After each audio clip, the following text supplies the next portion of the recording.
Connecting to cloud server. Yep, there we go.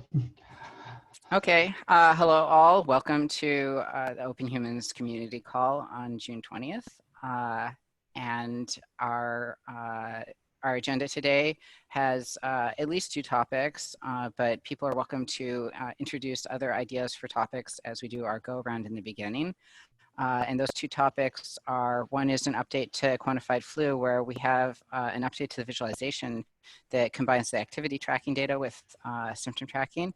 And the second is Bastian's been playing with Puck.js, which is open source button sensor. And so he'd like to share some of the stuff he's done and found with that. So the way we normally start the meeting is to do a brief go around where we introduce ourselves and who we are, and if we have anything, any other topics to add to the agenda. And then we pass the ball to another person that hasn't gone yet, which works well if it's not too many people. So hi, I'm Mad. I'm Executive Director of Open Humans, and I love collective and individual self-research stuff. And with that, I'll pass the ball to Gary. Hi, I'm Gary. I'm founder of Quantified Self and a board member at Open Humans. And I added a couple of agenda items, just invitations to upcoming events this week. And I pass the ball to Sam. Hi, I'm a med student in New York, and because I'm interested in data science, Bastian was nice enough to let me sit in and learn. I'll pass the ball to Bastian. Yep. Hey, everyone. I'm a research fellow at the Center for Research and Interdisciplinarity in Paris, and also the director of research for Open Humans. And yeah, I'm interested in lots of different self-tracking. And I pass the ball to Paula. Hi, I'm Paula. I'm a data scientist in the education space, and I've been interested in self-tracking for quite a bit, and joined the self-research kind of branch of Open Humans, and that was a really good nudge to get my project wrapped up to a certain version 1. And I pass the ball to Kate. Hello, everybody. My name is Kate. I am full professor now. Forgetting. Health informatics, leading quality of life technologies lab at the University of Copenhagen. And actually now I can also announce it. I am moving on 1st of August as a faculty to University of Geneva in Switzerland, with which I was affiliated part-time. And I'm hoping to finally put more effort in really leveraging the Open Humans and linking quantified self into quality of life assessment. Yes, thank you. And I pass the ball to, actually, we had Enrico. We're done. Oh, there was Thanks. one more person which disappeared. Yeah, but congratulations, first of all. Thank you. Yeah, congrats. And you will be kind of close by then soon. Like to Paris, it's not too far from Geneva. Yes. And vice versa. Yes, thank you. We can exchange some students, yes. Yeah. Cool. So with that, let's go to the updates to quantified flu. Bastian, would you like to present? I know that leaves you in presenting a whole bunch of the time, but. Yeah, but that's fine. Let me get a new browser window because I have so many tabs that it's embarrassing. I guess I'll review quantified flu. In the meantime, for those who don't know about it, it arose during the community calls here with Open Humans community, and we were talking about, and we were doing self-research chatter already. And with the pandemic, we were like, there's these indicators, there's noise out there in publications that activity trackers might be useful for detecting or understanding when you get sick. And we wanted to understand what individual value we could get from this. And so Quantified Flu is a project that we've put together. Bastian and I put together the first iteration, which had like retrospective reports. So you could check your activity tracking data against like a past illness event if you knew the date. But now there's symptom tracking going forward, because one of the things you quickly realize when you try to remember when you got sick is that you don't have great records. And so with daily symptom tracking, now you can visualize your symptom tracking, and now with, as of today, I guess, look at it in combo with the activity trackers. So I will hand it to Bastien. But there's a quantified flu chat in our Slack, and yeah, yeah, okay, to you, Bastien. Yeah, so just to quickly, the retrospective events, just to give an idea of how it looks like. So this is one of the retrospective events where I recorded the sickness that I did remember from end of 2018, because it was very memorable to fall sick just on New Year's Eve. So I could just go back and say, this is when I fell sick.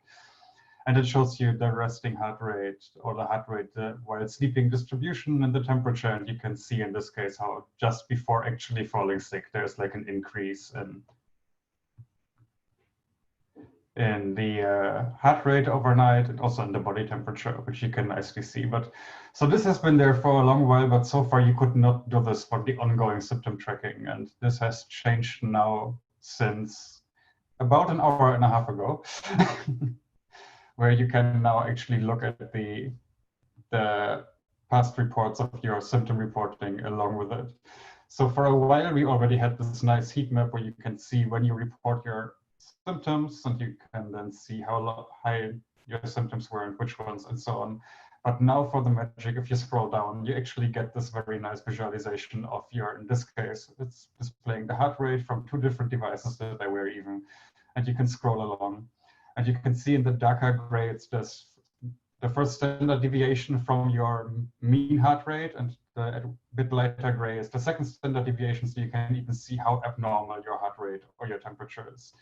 And you can very simply click between those, and now just look at the temperature, or you can even just look at individual heart rate recordings, or just turn them both on again, and so on. So you can explore the data in relation to your reported symptoms, and it even shows you when you did report symptoms, so that you can easily just focus on this and see, did I report something, and find the interesting bits. Because for most people, hopefully at least, their symptom reports look like mine, which is most of the time you don't have symptoms because you're feeling okay.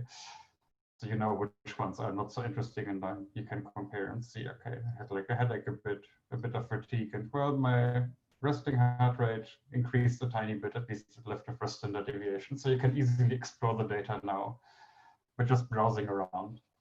And it also even goes back before you start reporting symptoms. So even if you start reporting symptoms today, it will get these, I think, 3 weeks of historical data, which will give you enough to actually compute like a not great, but at least reasonable standard deviation already over historic records. So that's the big update for Quantified for this week. Yep. So there are people who were sharing their public symptom tracking, and I'm guessing that those also have these visualizations, so it becomes possible to look at what their experiences are too. Yeah. Is that true? And so that's also that interesting. should work out of the box. Let's do some demoing here. I don't remember. I'm challenging you on the fly. Well, I guess the question is, yeah, this person has heart rate from Fitbit. They have, oops, here we actually have some reported symptoms, sore throat and fatigue. Early morning. Well, here there doesn't seem to be a strong signal. And there's no fever. It's interesting because this means we can also kind of see what other people's individual experiences and notes are. Yep, and I always don't remember. One of them is really interesting, but I would need to find the URL because this one, nope. Well, the interesting one was 556. The other day it was showing, but this person getting sick and also having some fever, I think. But he or she doesn't have a wearables. Okay. I just checked. Let's do one last try. No, not the one. I can go back because I know that like in the quantified flu Slack channel, there are a couple of links which are interesting in terms of reported symptoms. So after the call, we can all go back and have a look. Well, this attempt to use it live makes me think if you go back to that list, if there's any sort of metadata about the symptom tracking for different individuals, like how many reports have occurred, how many reports have symptoms, or like that would be interesting to have here. Yeah. So people know, because some of these you click through and there's just like one or two times One or that two people data points, yeah. Yeah, data points. And then other people have been doing it for weeks. And so, yeah, I might actually think about what a quick sort of piece of information could go on this. The hypothesis was the heart rate increase with fever. That was the main. So yeah, that's one of the updates. The other one, which is not implemented yet in the graphs, unfortunately, but we do now also get the, what's it called? The respiratory rate from the Oura ring. Yeah, because we discussed it last week, and then I found out that Richard was right. It was very simple to implement, and I think it should be already in the retrospective events. Yeah, so once they load, we can see the respiratory rate, which looks not great for whatever reason. That's the fun of live demoing. It worked before. Yeah. I was going to say that adding this information does bring up a sort of, these data have different potential uses. The respiratory rate seems to be most useful, at least according to the WHOOP study, for distinguishing COVID-19 from a different infection.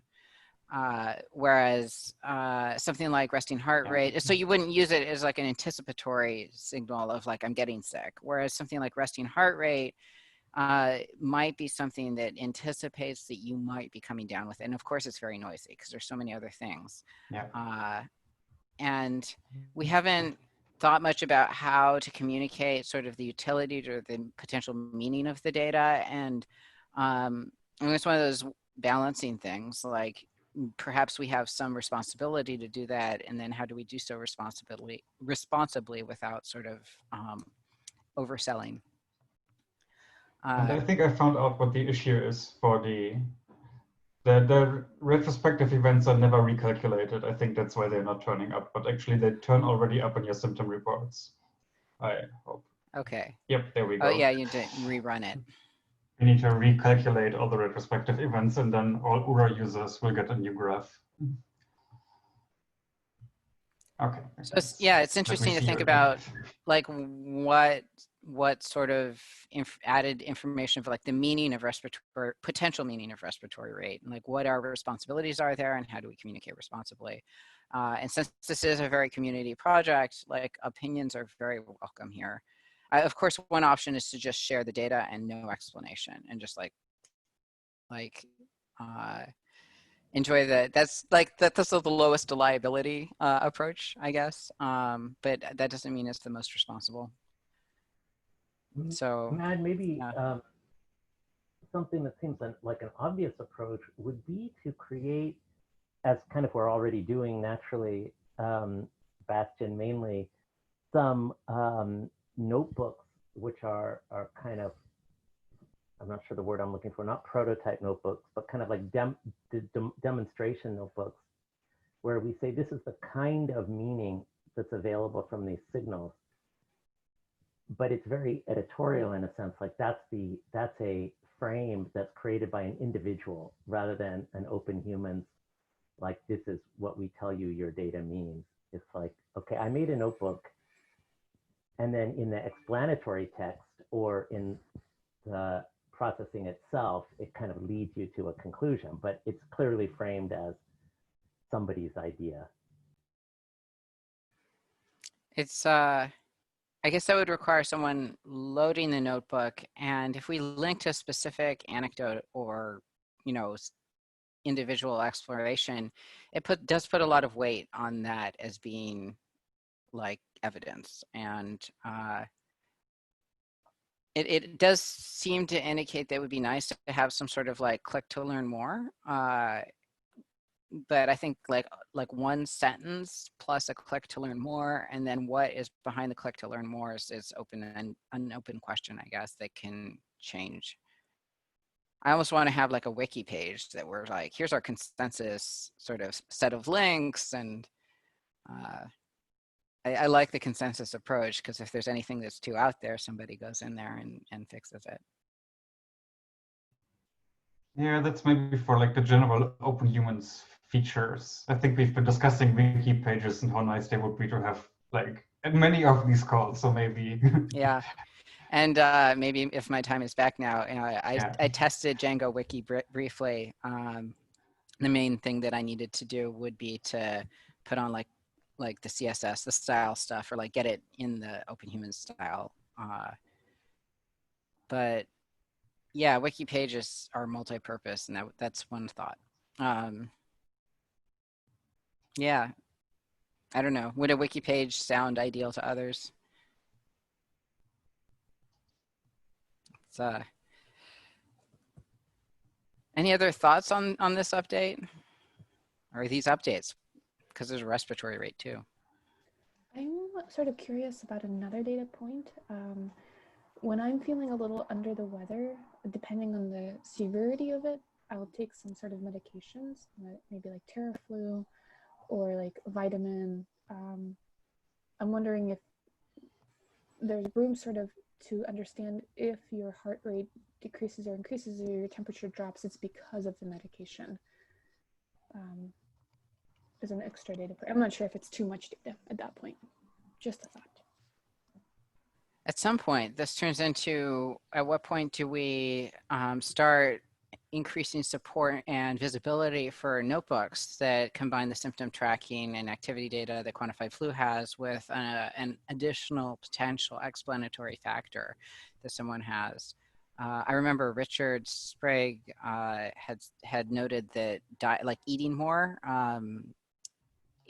increases, is that the right relationship? Like the increases resting heart rate, and like he had deliberately like doubled his caloric intake because he was so skinny, and so there's just like, and so the individual is likely to be aware of another potential explanatory factor that that we're not aware of. Matt, can I like walk through a workflow that this is what I think I would do if I wanted to do that, but since it's not a real test, I may be skipping over some barriers that I don't even know about. But so Open Humans allows file upload, right? So I would have some kind of table that I was tracking my interventions in, and I would upload that file to Open Humans. And then with my imaginary technical skills, I would make a notebook, and that notebook would consume or, you know, process that data along with my Quantified Flu data, and it would give me the kind of graph I wanted. Is that just is that sketch how you also imagine it would work? That's what I was imagining, and hopefully that sounds not insane. To me, it seems very possible, but of course, again, I'm probably skipping over some challenges, but I do think it's really promising, Paula, because that like question that you have, it comes up a lot on the QS forum. And the amount of work I see people putting into building a system that will allow them to do that really strikes me as insane. And so sometimes I'll pitch like Open Humans infrastructure in those contexts. It never really quite works. I'm not sure why. There's like some connection that's not being made. So you have people who are like creating their personal science dashboards using Python. And then they're like doing almost like market research in the forum and saying, I can't find any commercial tool that will do this, so I'm going to make my own. And you just, like, I watch it and I just start to think, okay, wow, like this is like the dozenth time I've seen somebody go down this path. Usually there's like eager posts for like 2 or 3 months and even screenshots and things like that. And slowly over time, there's like a couple discouraging remarks and then they just disappear forever. And I'm like, that's too bad. Like there's clearly technical and intellectual energy being put into solving this problem, but it doesn't seem to catch fire. It's like these little embers and then they burn out. I think we have some known frictions, and talked a couple times now about potentially having a design session, like to really think about how the notebooks and data flows could be made easier, so that more people would find it easier to do this. So maybe I should ask, like, how do we go about scheduling that? I'm not sure where to start. I know that my schedule's hopefully more open now that we have childcare. I would, my fantasy would be like, one thing for sure that we've all seen if we've been involved in these kind of community projects is that it's a lot easier to say you want something and are interested in doing something than it is to actually make concrete contributions over time, because people have a lot of demands on them. So I think that signal it sounds really strong when it's said, but it's a bit of an illusion. So the most definite and kind of promising thing would be an actual group of people. This is why I perked up, Paula, when you said that. Like, if there were even 2 or 3 people who wanted to use notebooks and the Open Humans infrastructure to incorporate interventions into their own learning process, that would actually be a huge advance, because then you could just say to people who had that energy, oh, well, actually, this is an ongoing project and people are working on it, and you can try to use what they're making, you know, and if you don't like it, you can add to it. So I think we've never quite got to that point. And this, the thing about doing a meeting, which I'm totally with you, like the meetings are like crazy making at a certain point, but it's just like an invitation. Like, if you want to incorporate interventions and you think the Open Human infrastructure can do it, there might be 1 or 2 other people out there who would join you. And then whether it's a meeting or not, it's an actual project. I think that there are the 2 points: the ease of use of the Juno notebooks, and then the secondary is the kind of just continued addition to the notebooks, which could be the intervention perspective. I think for the design, I think once I was just running it and I could see someone else click a button and run theirs, I was like, oh, this is so great. This is exactly what I was hoping for. That aha moment, I think, takes too many barriers to get to. I think there's a lot of things that have been simplified. Like, you don't even need to see the code. You could just press a button and the chart appears. I think that there's a couple of buttons in the beginning that could be like, just press this button. Don't forget about everything else. Like, if you have Fitbit, you checked it, press this button, now see what happens. And that sort of transition are like, okay, this is like a dashboard. This is exactly what I was hoping for. So I think that there's a bit of a barrier in the beginning of people who are fine with code and can kind of twinkle and tinkle or whatever. And then there are a group of people who are like, I have my own system. It works for me. I'm just going to keep doing that. So that's sort of just my perspective, because I have a lot of notebooks that I've worked on. My end goal is have other people use them, and getting my code up and running so it's usable to get all of the APIs set up is, no one's going to do that, honestly. So a system that already has that is phenomenal. So you just kind of have to tell people, you have Fitbit data, click this button, and you're done. That's just my opinion from having gone through this kind of process very recently. How do you track your interventions right now? Do you use just an app or a spreadsheet, or do you do anything?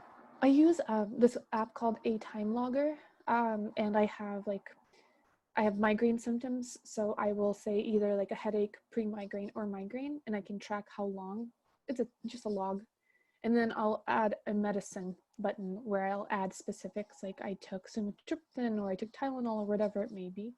I have about 4 months worth of that type of data where I've started doing that. So I am very curious to introduce my like Fitbit and my rescue time data as a layer on top, because I have hypothesis that certain times of sleep or like duration of screen time with no break are triggers.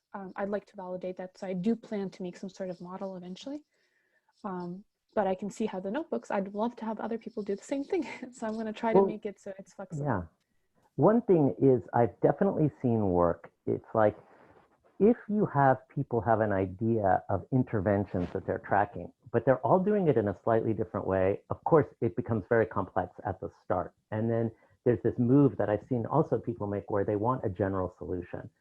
But actually what tends to work is if you manage to successfully integrate an intervention analysis into the kind of background data that's already available, then you could just tell people, if you want to do this, you should use a time logger. And if there's a data pipe for a time logger, people will actually do that because that's actually pretty low cost for them to just adopt that collection method. Yeah, like the charts for visualizing the rescue time data, you could theoretically do that with any data. It just takes a little bit of prep work in the beginning to munch the data in a particular format, but the rest of the functions you can just filter through and it will give you that visual. So I think that the idea would be that even if people aren't using a time logger, if they have the same approach, I agree that I find this app super easy to use, but I also know that there's a barrier to switch to a new app if you're already using one. So that flexibility, I haven't used enough other apps to know how transferable and how the data needs to be stored so that it's easy to just plug and play. Right. I really like what you said about the aha moment, though. Like, if you I was can just get going to people say to, that. yeah. If the I was going to say like that getting people to that aha moment sounds like the thing to think about. And that might involve maybe having demo notebooks that are they're using data sources people already have that are very easy to do. And maybe, I got a thinking more about that. During one of our meetings where we were talking about the heart rate changes, I think Richard brought that up. And everyone who had Apple is like, let me plug and play. And I'm like, whoa, everyone just did that. I wish I had Apple. But that was like the first aha moment. And the second one was when I was able to have my notebook used by others. But like that simplicity of in the moment of that call to have that was, just really cool. And getting those, I think, just takes having enough different notebooks that people just have those different data sources, because you needed the Apple Watch to do that. And that was entirely unplanned. I just was like, so I think part of this is going to be about getting notebooks, enough notebooks that cover like common enough things. But other thoughts, and we can also go through the interface stuff. Yeah, I wonder whether we could. So I'm not sure whether the widgets allowed you to upload files, but if we had some data source just files, and people don't need to go through Open Humans, they can just upload it inside the notebook in the dashboard of Voila. They just say, I want to make this visualization too, and I upload right in this dashboard my file, and you get the result. I think this would be another way for people to get this aha effect even easier. Yeah, I was thinking about that. We should check to see if the widgets allow that, because then it's not a matter of like typing in the file name. Yeah, like going to your Jupyter virtual machine and like adding the file here and then going back to the notebook, which is just probably too many steps. But in general, we can be trying to build out more support for files that instead of API-based sources. That said, the API-based sources hopefully do provide a draw because they give people access to data they just wouldn't easily have gotten.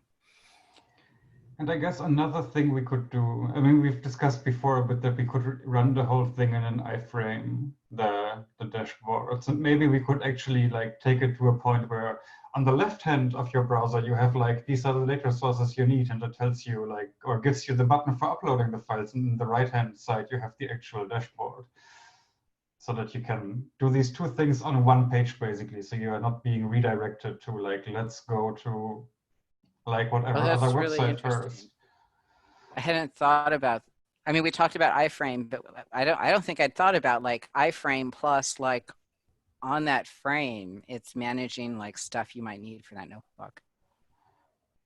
I mean, like if you detect, for example, even like, let's say you want to use Fitbit, you could like load in like the left-hand side one iframe, which is the Fitbit connector to Open Humans, and then the right-hand side you load the dashboard, which in Fitbit case, it's not ideal because Fitbit takes forever to import. But if you have a data source which you can get reasonably rapid, you can actually tell people, and now you just like click the buttons to the left and then you click the buttons on the right. And Oh, and I think this would only work on desktop. Now, if you start thinking about mobile devices, this is like, yeah.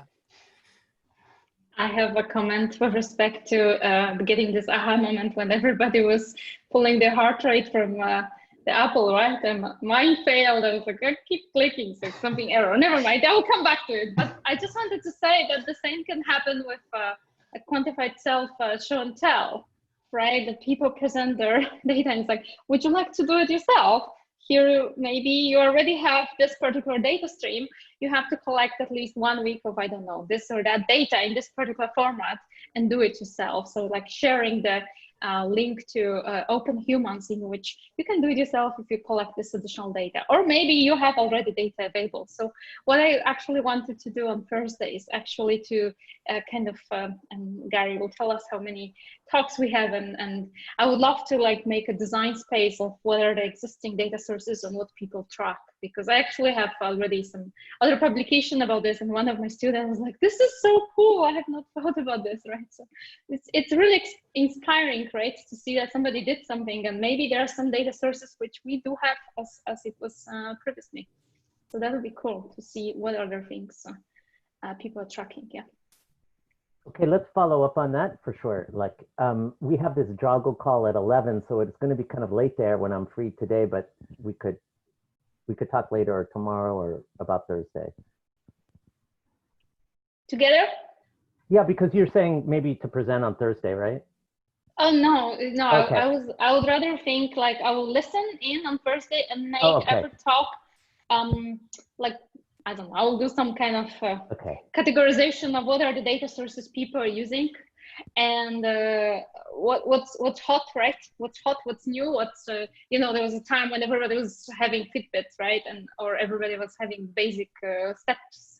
Now maybe there was a time when everybody was having continuous glucose monitors and presenting this. I don't know what's the community presenting on this Thursday, right? Or maybe it's really also back to basics about respect to physical activity and sleep, and just using different data sources. So I would like to just see again the design space of self-reported versus tech-reported inputs, and kind of map it to where do we stand right now, and either is observation or intervention. What are the tools we would need to have it? If you like to see imagine seeing the show and tell, and below is like, do it yourself, this and that. That would be perfect, yeah. So I promise to do this thinking on Thursday, because I would love to help with Open Humans and really bring people to better. In every improvement is improvement of quality of life in some terms, right?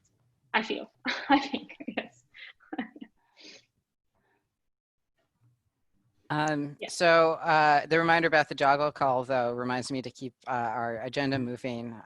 So I want to note that, so Gary has posted in our meeting notes the show and tell, quantified self show and tell on Thursday is going to be at the same time that we've normally had our self-research chats on Thursdays.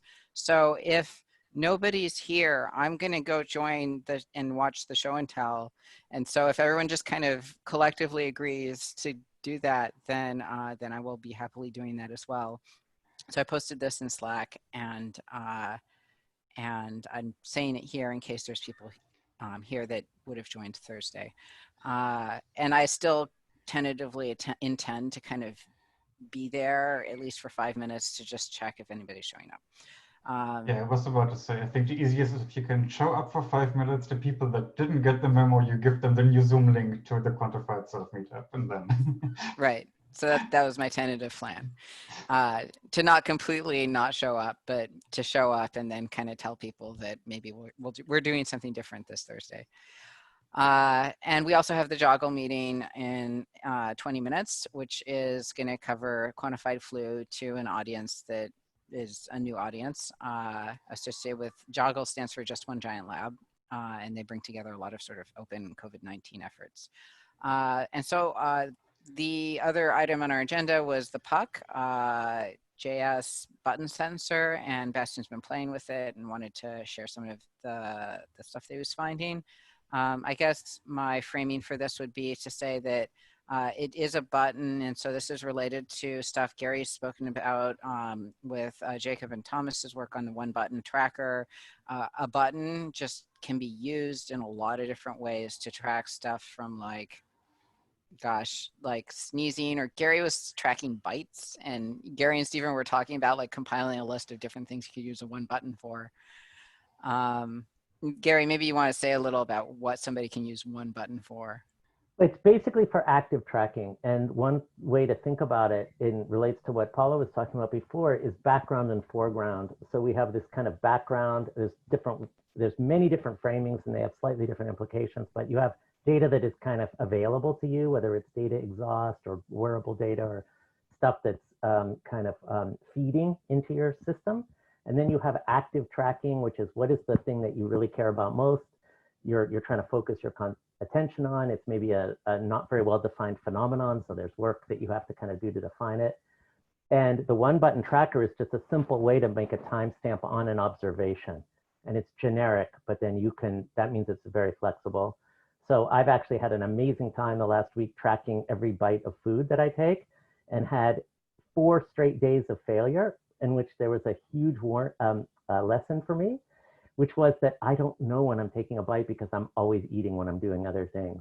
So I could easily do it when I tested it. I was like, this is so easy. It doesn't interfere with eating at all.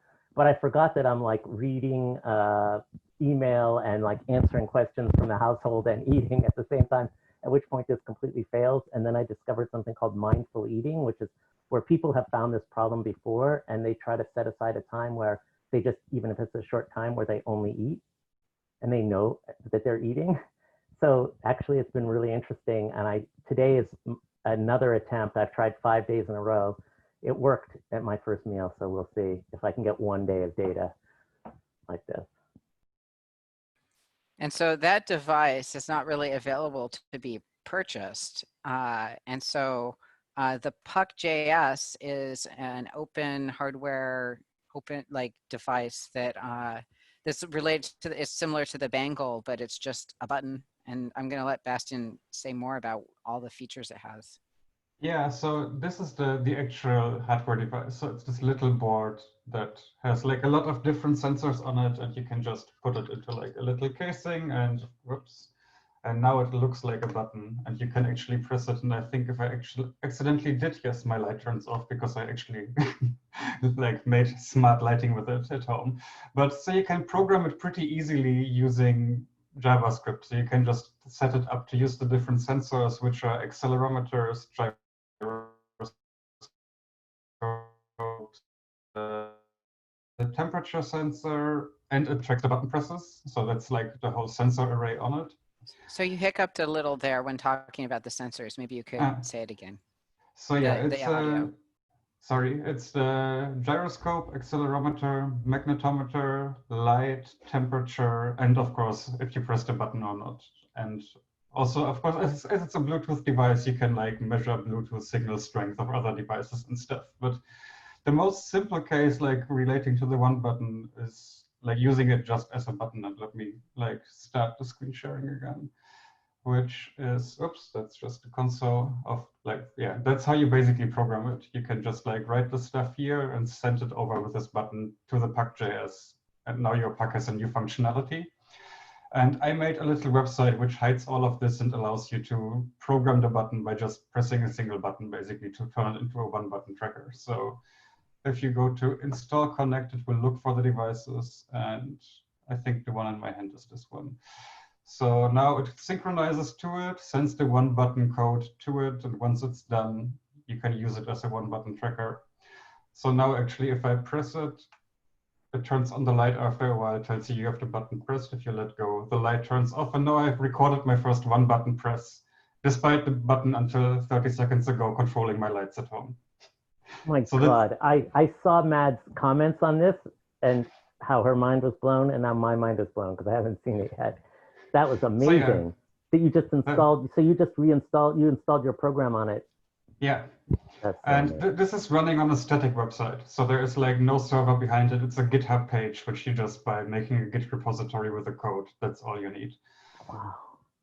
And yeah, you can keep pressing so it, and great. then if you want to get your data from the device, you can just press the download data button, and now it's getting the records. And here's my CSV with my button presses. So now we will have to wait forever because it uses Excel, but soon we should see 2 button presses recorded that I made just now. So it's really easy to use for people, even if you just buy a puck and you have no idea how to program it. As long as you can press 2 buttons on a website, you have your 1 button tracker. Oh my God, this is great. Okay, this looks a bit ugly in Excel as it doesn't figure out how to split it. But so the things you actually get is the timestamp of when you press the button. You get how long you pressed it. And I also record the temperature at the time you press it, the light level at the time you press it, and the accelerometer data, just in case. So like it's still compatible to the 1 button tracker you have, Gary, because the first 3 columns are the same. It's the time, it's the press, like you can't record how hard you press it. So it's just like an empty column, but then it's how long you pressed it. And the additional data I found quite useful to see when you accidentally press the button. Okay. Because if that happens, you at least see like, oh, it was dark and it was like warm, so it was in my pocket. And most likely if I pressed it for 10 seconds while it was in my pocket, maybe I did not mean to do it. Got it. So it makes it easier to filter out data later on. Right. Right. You could make a little notebook that just flagged all of those at a certain threshold or something.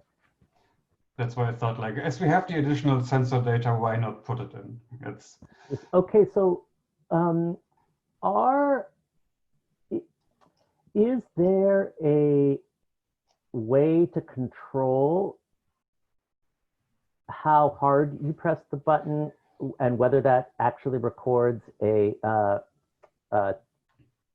an observation, or is there no facility? Unfortunately like not. So you can't figure out how hard you press, but you can figure out how long you need to press it before it starts recording. Okay, so right now it's like you need to press at least for 150 milliseconds. So if I just do this, the light will not turn on, but now it will. Got it.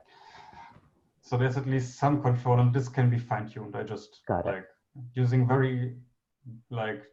it 3 times. I thought like, let's go with 150 milliseconds, but you could even give like an option here, like just have like a drop-down menu of like how long do you want the trigger to last before you record data. Got it. And yeah, then you can do fun things. Let me try to, where is the, like this is just, I set up another one to record the sensor information every 5 minutes over like, I don't know, I tried it for half a day or a day, where you can just passively use it. So if you just have it somewhere on your back and you just, it has like a little thing where you can make a keychain attachment to it or something. So you can just wear it around and passively record in 5-minute intervals or how often as you want, like the data, which could be interesting as well for other self-tracking purposes. And here, for example, you can see nicely, I think the time zone was a bit off, but you can see how the temperature drops when I close the window in the evening. Then because there was noise outside, I close the window, the temperature rises, and when I wake up again, I open the window again, the room temperature drops again. So it's like, like fun little things you can just do, and it's very simple to program.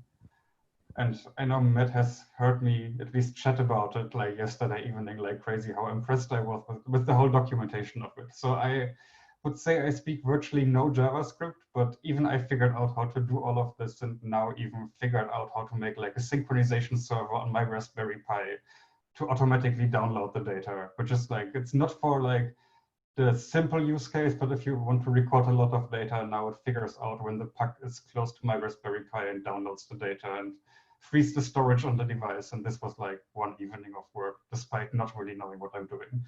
So the documentation, like a big applause to the people who made the puck for enabling this. I have questions, but I'm going to hold them. I think there's like a lot of discussion. I'm getting my puck in the next few days, I hope so. I'll save my questions. I have a question about battery life. It's a perennial question. Well, it's hard to say. So I know that they have dropped by like 5 to 6% now, but also I've been like playing around with them so much and programming them a lot. So I think that what pulls quite a lot of battery if you have an open active Bluetooth connection. So like connecting to an external device to program an out or like to like send commands directly takes a lot. But once you are disconnected, the battery consumption seems to be pretty low. On their website, I think they say, like, if you don't do anything on it and just have it passively advertising Bluetooth data, it should last half a year. And I think the battery consumption increases by, like, let's say maybe it doubles if you like have it actively listen for button presses, because then the thing cannot fully go to sleep because it needs to listen whether anyone presses the button. But let's say maybe it's 3 months. That's a lot. Can you have a little, I mean, I assume you can have a little battery level warning that. Right, so you can just tell it, like, you can read the can read the thing, and you can like turn on the red LED once the battery drops below whatever percentage, and then it keeps blinking to inform you that you should put a new battery in. And the storage, as far as I can see, is persistent. So even if you like the battery runs out, you don't lose the data you've collected so far. And what else? So yeah, it's also like the website here is set up to automatically, as soon as you press install, it also synchronizes the time zone on the puck to the one that's currently set in your computer. So you don't need to use any GPS or anything, because your computer most likely is in the correct time. So you just, by pressing the button, you're done.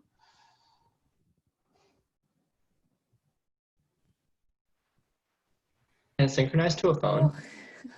So in principle, you could, I mean, there is, I know for the iPhone, there is an application which allows you to just use Bluetooth Low Energy in like a specialized little browser. Safari by default on the iPhone doesn't do it, but they do have an iPhone app, which is just a browser basically with Bluetooth enabled. And then you can connect on your website, on the same website here, and install it even.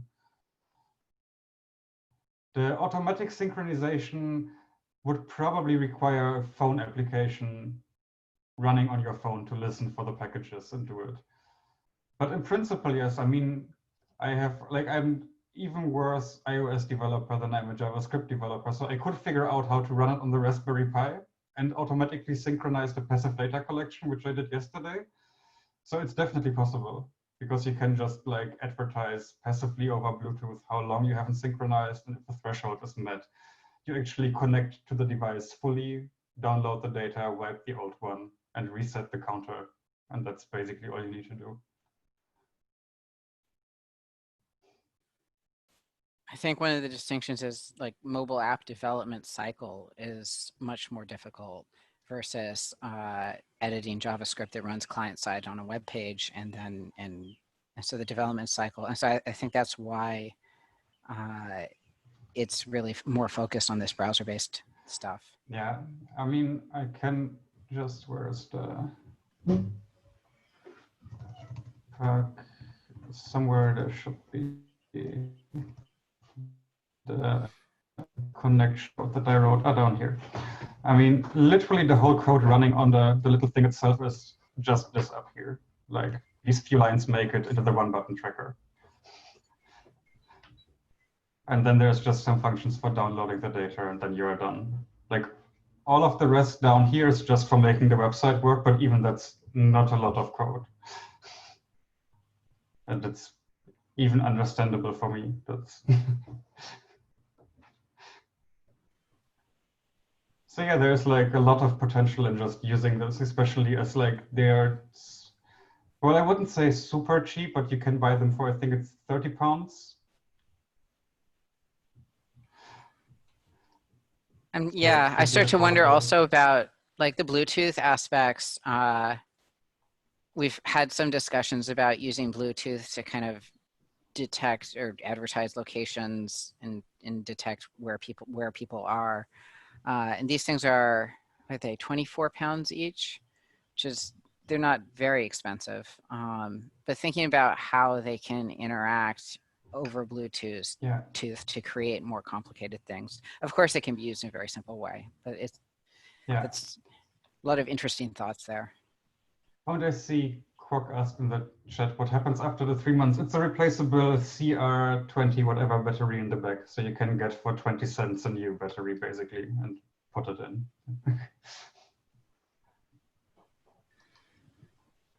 Well, we should probably wrap up a little earlier than the hour so that we can join the Joggle call, where Bastian's going to be presenting mainly, and I think Gary and I will pitch in and help.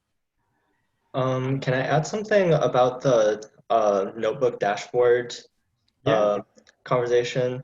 I don't know if you've heard of observable notebooks, but they seem to, if I understand the dilemma with like people not wanting to touch code in the notebooks correctly, I think observable notebooks might be able to offer some inspiration for like some designs. So this is an observable notebook which runs on JavaScript and not Python, and it looks pretty similar to a Python notebook, but a few key differences. Like this graph is actually generated by code, and you can see the code here, but it's hidden like that. And these notebooks also have, you can define constants. Like here, well, that's an import, but you can define constants. Well, show this one. This constant is actually generating this HTML, and we can change the constant right here. And that actually changes the graph right here. So this is a way of making a dashboard that just has controls right inside the notebook that influences the notebook itself. And interesting thing, this also handles file uploads. So just something that like the dilemma seemed like reminded me of. Hope it might be helpful. Yeah, I've seen the observable notebooks, and I know that the student of mine who made the dashboards or the visualization for quantified flu used it to prototype all of his work in observable. And for Open Humans, we already have the dashboards as well using, it's called Volar, which is a Jupyter library, and I'm trying to load one right now. Let's see, but I managed to, oops, there we go. So let me do the screen sharing real quick as well. So it basically transforms notebooks like this one, makes like an interactive map. And like there's like a lot of stuff going on in it, but if you just want to see the outputs, it should now hopefully work. It just runs it and it hides everything but the markdown output and the code output cells. So all the code is hidden by default. The one thing is you can't, as easily as an observable, you cannot go back to the code cells to make changes. And I think I screwed up my notebook server by accidentally launching it twice at the same time. And I think now the access tokens are not fully working, but maybe we see. So now you see here like the interactive map, and you can do all of the stuff, and you can get a drop-down menu. And in principle, you can now just load data of which month you want to visualize your GPS location. And in the background, it's now talking to Open Humans, gets your data file, and then displays it on the map. So yeah, it's like, I would say not as powerful in the sense that you can't change the code on the fly, but for people who don't want to change the code, it's still the easiest way to do it. Especially as like this is running in our own Open Humans, your personal virtual machine, which gives you access to your personal data, which Observable doesn't really allow as far as I know, because it's not really open source, right? You can't install Observable on your own end. They're working on it, but not right now. Yeah, but yeah, so now it has loaded the data, and now we can like look at my location in Paris in the month of May this year. And if you run the same notebook in the same dashboard interface, you can look at your data. That's the aha effect that Paula and Kate mentioned earlier. I see. That's good. I was just hoping to offer some design ideas, but yeah, it's good that we can already do that. No, this already works. And no, go ahead. Yeah. Sorry. Oh well, most of what we're doing is taking advantage of existing ecosystems and infrastructure. Our capacity to create something like Observable or Voila would be none. But since Voila exists and we have a setup that can implement it, that's why it's great to see that implemented.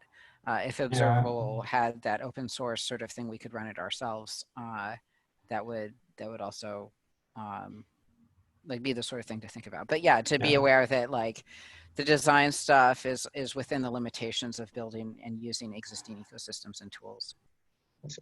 Yeah, like let's put it like this, like if Voila makes an update to bring the same capabilities as Observable does, he would be very happy to update Voila. Yeah. Okay, well, we should sign off, I think. Bastian, you're in charge of this meeting. Yep, So I'll let you. Thanks, everybody. me- We didn't just announce that there is this joggle call if anyone wants to join it at 11, if you're interested in that. And then on Thursday, of course, there's a quantified self show and tell, which we talked about. So maybe we'll see you at some of those, or next week. Yeah, the Yeah. joggle calls right the next call. We're just switching to it now. And then the Thursday show and tells. Yes. See you there, everyone. Bye-bye. See you.